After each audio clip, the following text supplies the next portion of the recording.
une école de laiterie. On est avec Jean-François Combe qui nous a enseigné depuis 2 jours plein de trucs sur les fromages. Donc, peux-tu nous expliquer un peu ce que tu nous as dit, entre autres? Oui, donc, on a montré donc, les différentes pratiques de fabrication du fromage à papillon. Ouais. Voilà, donc on a vu les différents équipements et outils pour les réaliser, et les différents moyens de maturer des laits, de coaguler des laits pour réaliser des fromages. Absolument. Et ça a été génial. Fait qu'on se revoit une prochaine fois. Voilà, merci.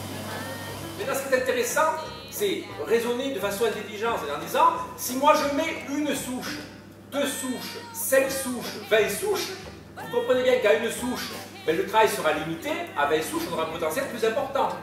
D'accord? Maintenant, attention, dans les 20 souches, si vous avez des souches qui vont se développer qu'à température de 25 degrés, et si vous êtes à 12, ne les mettez pas. Enfin, il y aura un problème. Ou si vous prévoyez de ne jamais travailler au-dessus de 25, vous voyez, donc il faut quand même être assez suffisamment intelligent pour dire, quand vous serez au moulage, celui qui sera à 10 ne pourra pas être aussi actif que celui qui sera à 14, quoi que vous fassiez.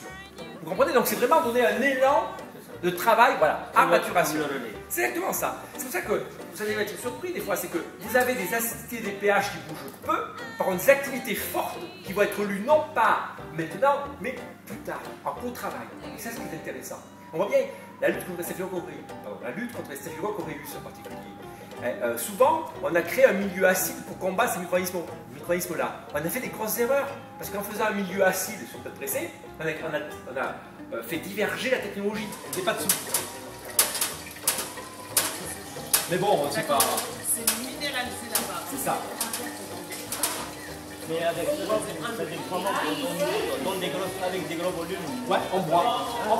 C'est ça. Vous n'avez que 500 litres qui sont comme ça. Et on sèche sur un tapis.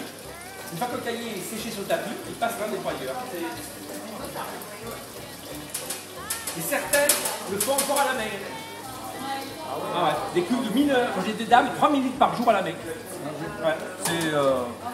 Qu'elles décrasent quoi sur... Ouais. Alors elles ont.